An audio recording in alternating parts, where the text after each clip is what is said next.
കഴിഞ്ഞ വീഡിയോയിൽ നടുവിൽ നിന്ന് വരുന്ന കാലിലേക്ക് പടരുന്ന തരത്തിലുള്ള വേദന സയാറ്റിക്കയെ കുറിച്ച് പറയുകയുണ്ടായി. അതുപോലെ അതിൻ്റെ ഡിഫറെൻറ്റ് കോസസ്, അതിൻ്റെ വ്യത്യസ്തമായ കാരണങ്ങളും അതുണ്ടാക്കാൻ സാധ്യതയുള്ള മറ്റു അസുഖങ്ങളെക്കുറിച്ചും പറയുകയുണ്ടായി. അപ്പോൾ അതിലൊരു കാരണമാണ് പൈറിഫോമസ് സിൻഡ്രോം. അപ്പോൾ ഞാൻ ഇന്ന് പറയാൻ ഉദ്ദേശിക്കുന്നത് പൈറിഫോമസ് സിൻഡ്രോമിനെ കുറിച്ചാണ്.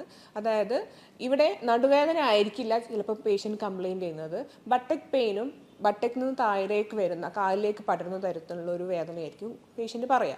അപ്പോൾ എന്താണ് അതിൻ്റെ കാരണങ്ങൾ, എന്തൊക്കെയാണ് അതുണ്ടാവാൻ സാധ്യതയുള്ള വിഷയങ്ങൾ, അതുപോലെ അതിൻ്റെ ട്രീറ്റ്മെൻറ്റ്, വീട്ടിൽ നിന്നും ചെയ്യാൻ പറ്റുന്ന കുറച്ച് എക്സസൈസുകൾ, ഇത്തരത്തിലുള്ള കാര്യങ്ങളെക്കുറിച്ചാണ് ഞാൻ ഇന്ന് പറയുന്നത്. ഞാൻ doctor Najva, consultant pain physician, Kotak spine and pain care, Eranhipalam.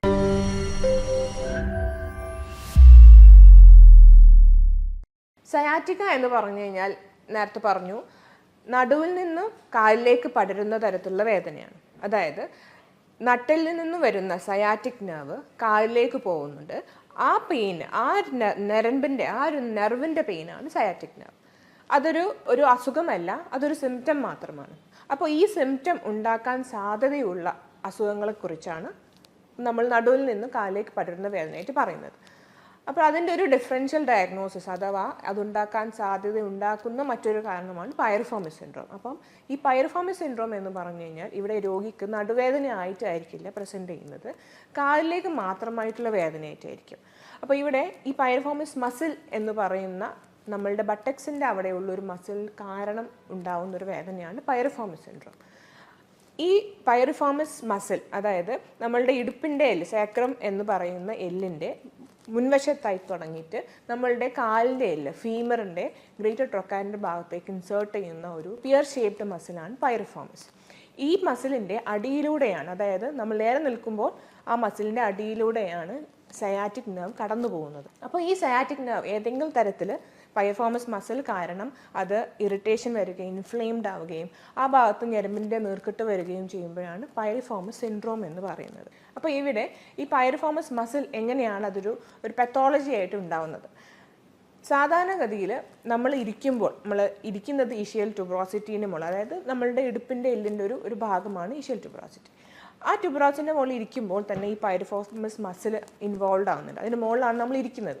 അപ്പോൾ ഒരുപാട് നേരം ഇരുന്ന് ജോലി ചെയ്യുന്നവർ, അതായത് ട്രക്ക് ഡ്രൈവേഴ്സ്, ഇരുന്ന് ജോലി ചെയ്യുന്ന ഓഫീസിലെ സ്റ്റാഫുകൾ, അതുപോലെ ഹാർഡ് സർഫസിൽ ഇരിക്കുന്ന ആൾക്കാർക്ക്, അതുപോലെ ഒരുപാട് റണ്ണിങ് എക്സസൈസ്, ജോഗിങ്, അങ്ങനത്തെ സ്പോർട്സ് ആക്ടിവിറ്റീസിൽ സൈക്ലിങ്, ഇത്തരത്തിലുള്ള ആക്ടിവിറ്റീസ് ഒരുപാട് ചെയ്യുന്ന ആൾക്കാരിലാണ് ഇത് കണ്ടുവരുന്നത്.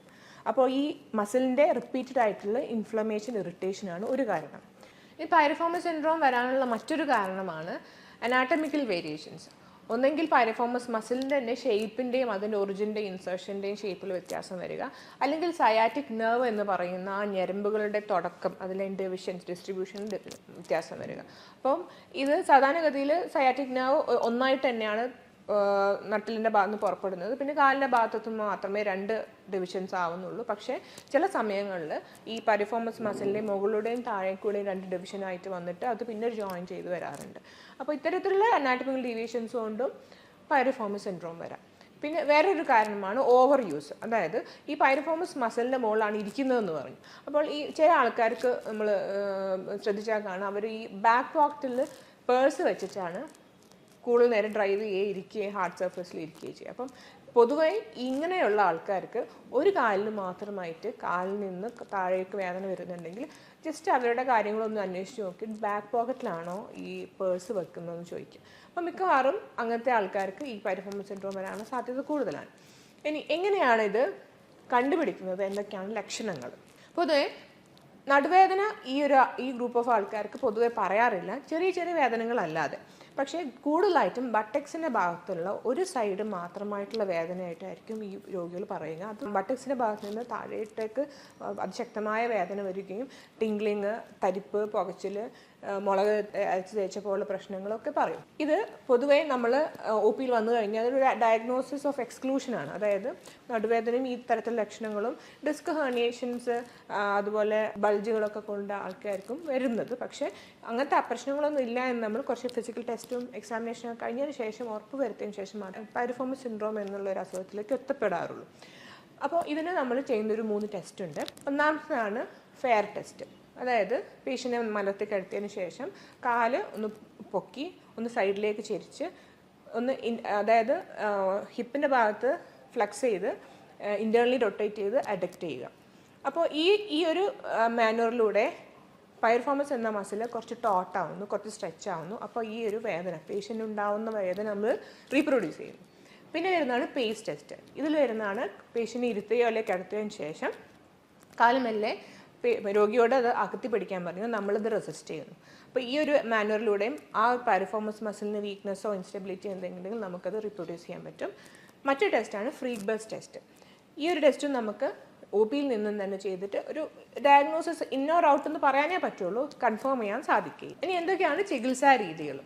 പൈറിഫോമസ് സിൻഡ്രോം നമുക്കൊരു മനസ്സിലായി കഴിഞ്ഞാൽ പിന്നെ ആദ്യം നമുക്ക് കുറച്ച് കൺസർവേറ്റീവ് ട്രീറ്റ്മെൻ്റ് ആണ് തുടക്കത്തിൽ ചെയ്യേണ്ടത്. അതായത് ഈ മസിലിൻ്റെ സ്റ്റിഫ്നെസ് കുറയാനുള്ള മെഡിസിൻസ് കൊടുക്കാം. അതുപോലെ ഹോം ബേസ്ഡ് ആയിട്ടുള്ള എക്സസൈസും ഫിസിയോതെറാപ്പി കാര്യങ്ങളും ഉണ്ട്. അപ്പോൾ ഇതിൽ നമ്മൾ ചെയ്യുന്നത് ഈ പൈറിഫോമസ് മസിലിനെ സ്ട്രെച്ച് ചെയ്തിട്ട് അതിന് റിലാക്സ് ചെയ്ത് അതിനുള്ളിലേക്ക് ബ്ലഡ് സപ്ലൈയും കാര്യങ്ങളും കൊണ്ടുവന്ന് അതിൻ്റെ ഉള്ളിലുള്ള മയോഫേഷ്യൽ ട്രിഗേഴ്സിനെയും ഇൻഫ്ലമേഷനെയും ഒന്ന് സെറ്റിൽ ചെയ്യാനുള്ള കാര്യങ്ങളാണ്. അപ്പോൾ ഇതിലൂടെ നമുക്ക് ഒരു പരിധിവരെ ചില ആൾക്കാർക്ക് നല്ല റിലീഫ് ഉണ്ടാവും. അതുപോലെ ഇത് ഉണ്ടാവാൻ സാധ്യത ഉണ്ടാവുന്ന കാര്യങ്ങൾ ഒഴിവാക്കുകയും ചെയ്യും. ട്രിഗറിങ് ഫാക്ടേഴ്സ് ഒഴിവാക്കുക. അതായത് ഒരുപാട് നേരം ഇരിക്കുന്നത്, സൈക്ലിംഗ് ചെയ്യുന്ന ആൾക്കാരാണെങ്കിൽ അതിൻ്റെ ഡ്യൂറേഷൻ ഒന്ന് കുറയ്ക്കുക, ബാക്ക് പോക്കറ്റിൽ പേഴ്സ് വെക്കുന്ന ആൾക്കാരാണെങ്കിൽ അത് വയ്ക്കാതിരിക്കുക. അതുപോലെ ഇത്തരത്തിൽ ഹാർഡ് സർഫസിൽ ഒരുപാട് നേരം ഇരിക്കുന്നതാണെങ്കിൽ അത് ഒന്ന് റെമിറ്റ് ചെയ്യുക. അപ്പോൾ അതൊന്ന് ഇത്തരത്തിലുള്ള കാര്യങ്ങൾ റിസ്ക് ഫാക്ടേഴ്സ് നമ്മൾ മോഡിഫൈ ചെയ്ത് കഴിഞ്ഞാൽ നമുക്കൊരു പരിധി വരെ കുറച്ച് കൊണ്ടുവരാൻ സാധിക്കും. എന്നാൽ ഈ കൺസർവേറ്റീവ് മെഷേഴ്സിലൂടെയും ഈ വേദന കുറച്ച് കൊണ്ടുവരാൻ സാധിക്കാത്ത ആൾക്കാരുണ്ട്. അവർക്കാണ് നമുക്ക് ഇൻ്റർവെൻഷണൽ പെയിൻ മാനേജ്മെൻറ്റ് നമുക്ക് കൊടുക്കാൻ പറ്റുന്ന പ്രൊസീജിയറാണ് ഈ പൈറിഫോമസ് മസിൽ റിലാക്സ് ചെയ്യാനുള്ള പ്രൊസീജിയേഴ്സ്. ഇതിൽ നമുക്ക് 2 തരത്തിലുള്ള ട്രീറ്റ്മെൻ്റ് ആണുള്ളത്. ഒന്ന് ബോട്ടുലിനം ടോക്സിൻ ഇഞ്ചെക്ഷൻ, പിന്നെ ഒന്ന് സ്റ്റീറോയിഡ് ഇഞ്ചെക്ഷൻ. ഇത് രണ്ടും നമുക്ക് അൾട്രാസൗണ്ട് ഗൈഡിൻ്റെ സഹായത്തോടെയോ അല്ലെങ്കിൽ ഫ്ലൂറോസ്കോപ്പി അല്ലെങ്കിൽ സിയാം ഗൈഡഡ് ആയിട്ടും ചെയ്യാം. അപ്പോൾ ഇവിടെ നമ്മൾ ഡയറക്റ്റ് ഈ പൈറിഫോമസ് മസിൽ കണ്ടുപിടിച്ച് അതിൻ്റെ ഉള്ളിലേക്ക് ഒരു 10 യൂണിറ്റ്സ് ബോട്ടുലിനം ടോക്സിൻ ഇഞ്ചെക്റ്റ് ചെയ്യുന്നു. അതൊരു തരത്തിലുള്ള ഈ മസിൽ റിലാക്സ് ചെയ്യാനുള്ള ഒരു മെക്കാനിസമാണ്. അപ്പോൾ ഈ ടോട്ടായി കിടക്കുന്ന ഈ പൈറിഫോമസ് മസിൽ റിലാക്സ്ഡ് ആവുകയും ഇതിൻ്റെ അടിയിലുള്ള സയാറ്റിക് നെർവ് ഫ്രീ ആവുകയും ചെയ്യുന്നു. അപ്പോൾ ഞാൻ പറഞ്ഞു അതൊരു ഇൻഫ്ലമേറ്ററി പ്രോസസ്സാണ്. അതായത് ഈ സയാറ്റിക് നെർവ് ഇറിറ്റേറ്റഡ് ആയിട്ടാണ് ഈ ബുദ്ധിമുട്ടുകൾ വരുന്നത്. അപ്പോൾ ഈ സയാറ്റിക് നെർവിൻ്റെ ഇറിറ്റേഷൻ കുറയ്ക്കാനുള്ള മെഡിസിൻസും അതിൻ്റെ കൂടെ ഞരമ്പിൻ്റെ നീർക്കെട്ട് കുറയ്ക്കാനുള്ള മെഡിസിൻസും നമ്മൾ അതിൻ്റെ കൂടെ കൊടുക്കണം. പക്ഷേ ഇത് ചെയ്ത് കഴിഞ്ഞാലും കുറച്ച് കാലം കൂടെ ഫിസിയോതെറാപ്പി എക്സസൈസും ഇത് കുറച്ച് കാലം കൂടെ മുന്നോട്ട് പോയി കഴിഞ്ഞാൽ അത് റിക്കറൻസ് ഇല്ലാതെ വരുള്ളൂ. നെക്സ്റ്റ് മൊഡാലിറ്റിയാണ് സ്റ്റീറോയിഡ് ഇഞ്ചെക്ഷൻ. സ്റ്റീറോയിഡ് ഇഞ്ചെക്ഷനും ഡയറക്റ്റ് മസിലിൻ്റെ ബെല്ലിയുടെ ഉള്ളിൽ തന്നെ അത് കൊടുക്കാൻ ശ്രദ്ധിക്കണം. കാരണം അത് കടന്നു പോയി കഴിഞ്ഞാൽ അത് നെർവാണ്, അതിൻ്റെ മുകളിൽ കൊടുത്തു കഴിഞ്ഞാൽ അത് കാര്യമില്ല. അപ്പോൾ ഇത് തീർത്തും ഒരു അൾട്രാസൗണ്ട് ഗൈഡൻസിൽ ചെയ്യുന്നതാണ് ബെറ്റർ. നമുക്ക് സിയാമിൻ്റെ എക്സ്റേ സഹായത്തോടു കൂടി ഇത് ചെയ്യാം. പിന്നെ ഇതിലും മാറ്റങ്ങൾ വരുന്നില്ലെങ്കിൽ നമുക്ക് ചെയ്യാവുന്ന ഒരു നെക്സ്റ്റ് ഓപ്ഷനാണ് സർജിക്കൽ ട്രീറ്റ്മെൻറ്റ്. സർജിക്കൽ ട്രീറ്റ്മെൻറ്റ് ഏറ്റവും റിഫ്രാക്ടറി കേസസിന് മാത്രമേ ചെയ്തൊരു കാര്യമുള്ളൂ. അത് കാരണം വെച്ചാൽ ആ മസിൽ കട്ട് ചെയ്യുക, അതിൻ്റെ മോഡിഫൈ ചെയ്യുക മാത്രമേ അതിന് ഓപ്ഷനുള്ളൂ. അപ്പം നമുക്ക് പൈറിഫോമസ് സിൻഡ്രോം എന്ന് പറയുന്ന ഈ ഒരു അസുഖത്തിന് വീട്ടിൽ നിന്ന് ചെയ്യാൻ പറ്റുന്ന കുറച്ച് എക്സസൈസുകൾ ഇന്ന് പരിചയപ്പെടുത്തും. ഇതിലേക്ക് പോവാം. അപ്പം നമുക്ക് ഫസ്റ്റ് എക്സസൈസിലേക്ക് പോവാം. ഇതുപോലെ മലർന്ന് കിടക്കാം, എന്നിട്ട് 2 മുട്ടും മടക്കാം. എന്നിട്ട് ഇപ്പം നിങ്ങൾക്ക് വലത്തെ കാലിൻ്റെ ബട്ടക്സിൻ്റെ അവിടെയാണ് വേദന എന്നുണ്ടെങ്കിൽ വലത്തെ കാലെടുത്തിട്ട് ഇടത്തെ കാലിൻ്റെ അവിടെ കയറ്റി വെക്കാം.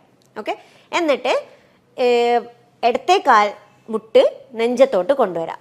കൈ രണ്ടും ഇടത്തെ കാലിൻ്റെ തൈസിൻ്റെ അവിടെ ഇവിടെ പിടിക്കരുത്. ഇവിടെ പിടിക്കുമ്പോൾ ആദ്യമൊന്നും വേദന ഉണ്ടാവില്ല, പക്ഷേ കുറേ പിടിക്കുമ്പോൾ ഇവിടെ ഒരു വേദന വരും. അപ്പോൾ ശ്രദ്ധിക്കണം, ഇവിടെ പിടിക്കരുത്. ഇവിടെ ഈ കാല് വേണമെങ്കിൽ പൊന്തിച്ചും വെക്കാം, താഴ്ത്തിയും വെക്കാം, അത് നിങ്ങളെ കംഫർട്ട്. ഓക്കെ, അപ്പോൾ ഇങ്ങനെ ചെയ്യുമ്പോഴേ നിങ്ങളുടെ വലത്തെ ബട്ടക്സിനാണ് ഞാൻ പ്രശ്നം എന്ന് പറഞ്ഞല്ലോ. അപ്പോൾ വലത്തെ ബട്ടക്സിൻ്റെ അവിടെ നിങ്ങൾക്ക് ഇങ്ങനെ വലിയൊരു ഫീലിംഗ് കിട്ടും. ഇത് നിങ്ങൾ ഒരു 10 സെക്കൻഡ് ഹോൾഡ് ചെയ്യുക. 10, 9, 8, 7, 6, 5, 4, 3, 2, 1. റിലാക്സ്. ഇത് തന്നെ നമുക്കൊന്ന് മറ്റേ കാലും ചെയ്ത് നോക്കാം. ഇടത്തെ കാലെടുത്തിട്ട് വലത്തെ കാൽ മുട്ടിൻ്റെ അവിടെ വയ്ക്കുക. മുട്ടിൻ്റെ ഇവിടെ വെക്കരുത്, ഇവിടെ ഈ തൈസിൻ്റെ അവിടെയാണ് വെക്കേണ്ടത്. എന്നിട്ട് വലത്തെ കാല് നെഞ്ചത്തേക്ക് കൊണ്ടുവരാം, അടിയിൽ പിടിക്കുക. And then stretch. 10, 9, 8, 7, 6, 5, 4, 3, 2, 1. റിലാക്സ്. ഈ എക്സസൈസ് നിങ്ങൾക്ക് ഒരു 2 or 3 തവണ അറ്റ് എ ടൈം ചെയ്യാം. ഇപ്പോൾ രാവിലെയാണ് നിങ്ങൾ ചെയ്യുന്നുണ്ടെങ്കിൽ അപ്പോൾ ഒരു കാല് 2 തവണ ചെയ്യാം, മറ്റേ കാല് 2 തവണ ചെയ്യാം. ഓക്കെ. ഇനി രണ്ടാമത്തെ എക്സസൈസിൽ ഇതേപോലെ തന്നെ മുട്ട് രണ്ടും മടക്കി വയ്ക്കുക. വലത്തെ കാല് ഇടത്തെ കാലിൻ്റെ അവിടെ കയറ്റി വയ്ക്കുക. അപ്പോൾ വലത്തെ കാലിനാണ് പ്രശ്നം എന്ന് നിങ്ങൾ കരുതുക. ഏത് കാലിനാണോ പ്രശ്നം ആ കാലം അപ്പുറത്തെ നല്ല കാലിൻ്റെ തൈസിൻ്റെ അവിടത്തേക്ക് കയറ്റി വയ്ക്കുക. എന്നിട്ട് ഓപ്പോസിറ്റ് ഷോൾഡർ, ഇതാണ് ഓപ്പോസിറ്റ് ഷോൾഡർ, ആ ഷോൾഡറിലേക്കൊന്ന് ഹഗ് ചെയ്യുക. എന്നുവെച്ചാൽ ഒന്ന് കെട്ടിപ്പിടിക്കുക. ഓക്കെ. ഇത് ശ്രദ്ധിക്കേണ്ടത് എന്താ വെച്ചാൽ നേരെ ആവരുത്. നേരെ ആവുമ്പോൾ നമുക്ക് ആ ഭാഗത്ത് കിട്ടൂല, ബുദ്ധിമുട്ടൊന്നും ഉണ്ടാവില്ല, സൈഡ് എഫക്ട്സ് ഒന്നുമില്ല നേരെ ആയെന്ന് വെച്ചിട്ട്. പക്ഷേ ഞങ്ങൾ വിചാരിക്കുന്ന പൈറിഫോമിസ് ഇല്ലേ, ആ പൈറിഫോമിസ് എന്ന മസിലിനെ നമുക്ക് വലിക്കുക ചെയ്യേണ്ടത്.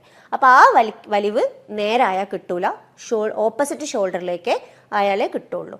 ഇത് ഹോൾഡ് ചെയ്യുക. 10, 9, 8, 7, 6, 5, 4, 3, 2, 1. റിലാക്സ്. മറ്റേ കാലം ഒന്ന് ചെയ്യാം.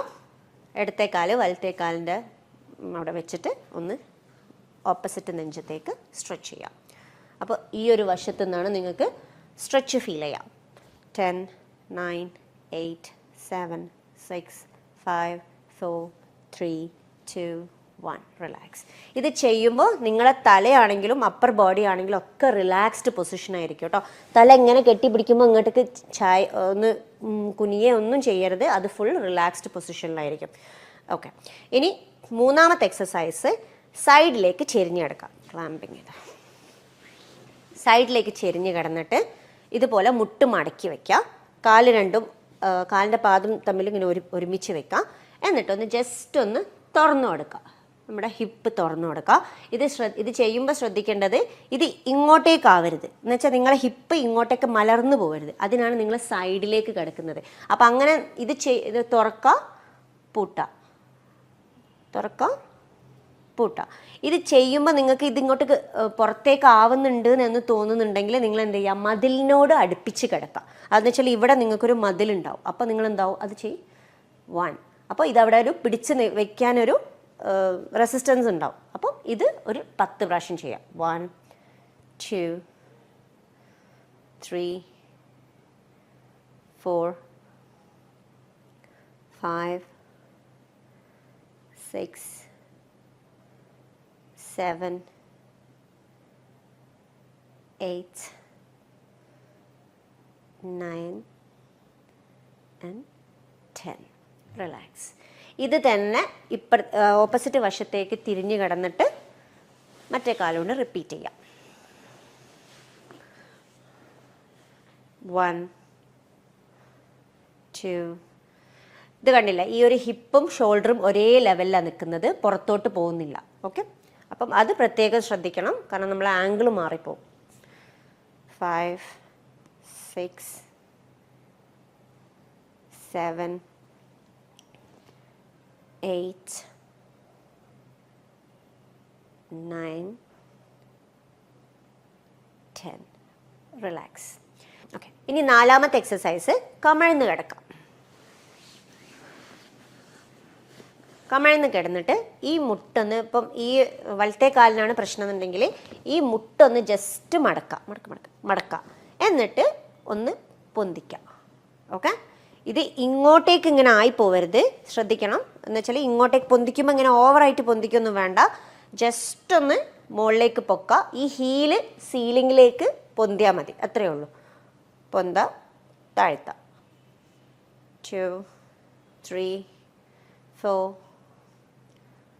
5, 6, 7, 8, 9, 10. ഓക്കെ. റിലാക്സ്. ഇത് ചെയ്യുമ്പോൾ കൈ വേണമെങ്കിൽ ഫ്രണ്ടിൽ റിലാക്സ് ചെയ്ത് വെക്കാം കേട്ടോ. അപ്പം കൈ ഇങ്ങനെ വെക്കുമ്പോൾ ഇവിടെ കൂടുതൽ പ്രഷർ ഫീൽ ചെയ്യുന്നുണ്ട് എന്നുണ്ടെങ്കിൽ അപ്പർ ബോഡി റിലാക്സ് ചെയ്തിട്ട് കൈ ഇതുപോലെ വെച്ചാൽ മതി. എന്നിട്ട് ഇത് ചെയ്യാം. വേറെ എവിടെയും ഒരു വേദന അല്ലെങ്കിൽ ഒരു ഇടങ്ങേറോ ഒന്നും വരരുത്. ഒരു റിലാക്സ്ഡ് ആയിരിക്കണം. അങ്ങനെ എക്സസൈസ് ചെയ്യുമ്പം വളരെയധികം ബുദ്ധിമുട്ടി ചെയ്യുന്നവരുണ്ട്. അങ്ങനെയൊന്നും ചെയ്യാൻ പാടില്ല, കാരണം അത് എന്താ പറയുക, നല്ലതിനേക്കാൾ ദോഷഫലം ഉണ്ടാക്കുകയുള്ളൂ.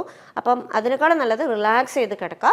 എന്നിട്ട് ആ ഭാഗം മാത്രം ഞാൻ ഇപ്പോൾ പറയുമ്പോൾ അപ്പോൾ ഈ മുട്ടിൽ ചെയ്യുകയാണെങ്കിൽ, ഈ ഹിപ്പിൽ ചെയ്യുകയാണെങ്കിൽ ഇതാ ഈ ഭാഗം മാത്രമേ ഒരു പ്രഷർ ഫീൽ ചെയ്യുള്ളൂ, വേറെ എവിടെ നിങ്ങൾക്കൊരു ബുദ്ധിമുട്ട് തോന്നില്ല. Okay, 3 4 5 6 7 8 9 and 10. റിലാക്സ്. ഇനി അടുത്ത 2 എക്സസൈസ് ഞാൻ പറയുന്നത് ഫസ്റ്റ് നമ്മൾ ചെയ്ത എക്സസൈസിൻ്റെ ഫസ്റ്റ് 2 എക്സസൈസിൻ്റെ ഒരു മോഡിഫിക്കേഷനാണ്. അത് ഇപ്പോൾ ഈ ചെയ്യാൻ സമയമില്ലാത്തവരുണ്ടാവല്ലോ, പക്ഷേ പെയിൻ സഹിക്കാനും പറ്റുന്നില്ല, ഈ ഡ്യൂട്ടിക്ക് പോണവരാണെങ്കിലും വർക്കിന് പോണവരാണെങ്കിലും അവർക്ക് സമയമില്ല എന്നുള്ളൊരു ബുദ്ധിമുട്ടാണ് അവർ പറയാറ്. അപ്പം ഇരുന്നിട്ട് ചെയ്യാൻ പറ്റുന്ന, ഓഫീസിലാണെങ്കിലും ഇപ്പം കാറിൽ വരെ ആണെങ്കിലും, ഡ്രൈവിംഗ് ആണെങ്കിലും കാറിൽ വരെ ഇരുന്ന് ചെയ്യാൻ പറ്റുന്ന ഒരു എക്സസൈസാണ് അത് പറയുന്നത്. അത് സിറ്റിങ്ങിലാണ്. അപ്പോൾ ഇതുപോലെ ഒരു ചെയറിലിരിക്കുക. അപ്പോൾ നിങ്ങളിപ്പോൾ വർക്കിലാണെങ്കിലും ഇതുപോലെ ഒരു ചെയർ എന്തായാലും ഉണ്ടാവുമല്ലോ. ഇനിയിപ്പോൾ കാറിലാണെങ്കിലും കാർ സീറ്റിൽ ഇരുന്നിട്ട് തന്നെ ഇത് ചെയ്യാൻ പറ്റും. ഓക്കെ, അപ്പോൾ കാൽമേൽ കാല് കയറ്റി വയ്ക്കുക. എന്നിട്ട് കൈ രണ്ടും ഒന്ന് മുട്ടുമ്മലും പിടിച്ചോ, ഒന്ന് ആങ്കിളിൻ്റെ അവിടെയും പിടിക്കുക. എന്നിട്ട് ജസ്റ്റ് ഒന്ന് താഴ്ത്തി കൊടുക്കുക. താഴ്ത്തുമ്പോൾ ശ്രദ്ധിക്കേണ്ട എന്താണെന്ന് വെച്ചാൽ ഈ തല ഇങ്ങനെ താഴ്ത്തരുത്, ഇങ്ങനെയല്ല, ഇവിടെ ഒരു വളയരുത്. ഇവിടെ വളയാതെ നേരെ പിടിച്ചിട്ട് ഹിപ്പിൻ്റെ അവിടുന്ന് ഇവിടെ നിന്നാണ് നിങ്ങൾ വളയേണ്ടത്. വളഞ്ഞിട്ട് സ്ട്രെയിറ്റ് അങ്ങോട്ട് പോവുക. അപ്പം നിങ്ങൾക്ക് എന്താവും, ഈ കയറ്റി വെച്ച കാലിൻ്റെ ബട്ടക്സിൻ്റെ അവിടുന്ന് നിങ്ങൾക്ക് നല്ല വലിവ് കിട്ടും. ഇത് നിങ്ങളൊരു 10 സെക്കൻഡ് ഹോൾഡ് ചെയ്യുക. 1 2 3 4 5 6 7 8 9 10. റിലാക്സ്. മറ്റേ കാലൊന്ന് നോക്കാം. ഇടത്തെ കാല് വലത്തെ കാലിൻ്റെ അവിടെ കയറ്റി വയ്ക്കുക. എന്നിട്ട് റിലാക്സ് ചെയ്തിരിക്കുക. എന്നിട്ട് ബ്രീത്തിങ് ഒക്കെ നോർമൽ. കുനിയാം, ഹിപ്പിൻ്റെ അവിടുന്ന് കുനിയാം. എന്നിട്ട് 1 2 3 4 5 6 7 8 9 10. റിലാക്സ്. ഇതാണ് ഒന്നാമത്തെ നമ്മൾ കിടന്ന എക്സസൈസിൻ്റെ ഒരു മോഡിഫിക്കേഷനാണ്, ഇരുന്നിട്ടുള്ളതാണ്. രണ്ടും സെയിം ആണ്. അപ്പോൾ ഇതിലേതെങ്കിലും ഒന്ന് നിങ്ങൾ ചെയ്താൽ മതി. ഇനി രണ്ടാമത്തത് അതേപോലെ തന്നെ കാൽമേൽ കാല് കയറ്റി വയ്ക്കുക. എന്നിട്ട് ഓപ്പോസിറ്റ് ചെസ്റ്റിലേക്ക് ഒന്ന് ഹഗ് ചെയ്യാം. ഓക്കെ, ബ്രീത്തിങ് ഒക്കെ നോർമലാണ്. ഇത് ഹോൾഡ് ചെയ്യുക ഫോർ 10 സെക്കൻഡ്സ്. 1 2 3 4 5 6 7 8 9 10. റിലാക്സ്. മറ്റേ കാൽമേ നോക്കാം. കാൽമേ കാല് കയറ്റി വെക്കാം. ഓപ്പോസിറ്റ് ചെസ്റ്റിലേക്ക് ഒന്ന് ഹഗ് ചെയ്യുക. 1 2 3 4 5 6 7 8 9 10. റിലാക്സ്. അപ്പോൾ നമ്മൾ വീട്ടിൽ നിന്ന് ചെയ്യാൻ പറ്റുന്ന കുറച്ച് എക്സസൈസുകൾ കണ്ടു.